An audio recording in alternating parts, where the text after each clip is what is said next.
Through out the ইনিংসে different যেটা ছিল যে আমি নিজে দেখলাম যে আপনার ওরা মানে আজকের সিচুয়েশনটা যেটা ছিল মানে সিচুয়েশনটা ওদের যে ফিল্ড সেটিংটা ছিল সেটা পুরোপুরি ডিফারেন্ট ছিল। আপনারা যদি খেয়াল করে দেখেন দেখবেন যে ওরা আমরা যখন থেকে গেছিলাম তখন থেকে কিন্তু ওরা ডিফেন্সিভ মাইন্ডেড ছিল।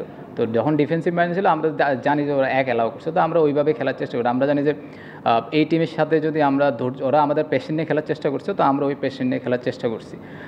মুশফিক ভাই একই কথা বলতেছে, আমিও কথা বলছিলাম, ওইভাবে ওইটা নিয়ে আলাপ করে আমরা ওইভাবে খেলতেছিলাম। যখন ব্রেকে আসছিলাম, যখন ভিতরে ছিলাম, তখন আমরা বলছিলাম যে আমরা দুজনে লম্বা সময় ব্যাটিং করছি। যদি আমরা এখানে 100 করতে চাই কেউ ভালো একটু রান করতে, তাহলে লম্বা সময় ব্যাটিং করে রান করতে হবে। কারণ আরেকটা ছিল যে মাঠটা একটু স্লো ছিল, আপনাদের খেয়ালই করছেন।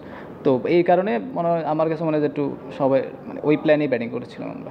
ফার্স্ট ইনিংসে আমার কাছে মনে হয় দেখেন আপনি যে 350 করেন মানে মিনিমাম 350 করলে এই মাঠে আমার কাছে মনে হয় 400 সমান। কারণ কি মাঠ অনেক স্লো, যেটার কারণে রানটা অনেক ম্যাটার করবে এই জায়গাটায়।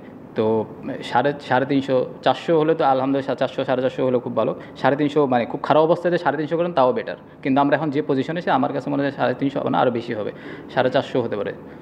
সোফার আমার টেস্ট ক্রিকেটে যেটা হয় যে আপনার প্রথম দিন উইকেট একটু বেটার থাকে।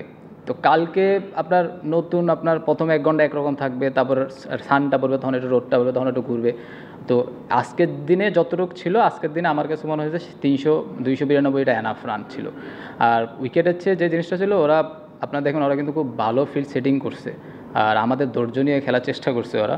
আর কালকে হয়তো যদি বল ঘুরে তখন দেখবেন যে হয়তো 450 ভালো উইকেট, মানে 450 রানও ভালো আমার কাছে মনে হয় যদি বল ঘুরে। যদি বল না ঘুরে তাহলে আপনার 450 ভালো, আমার 450 500।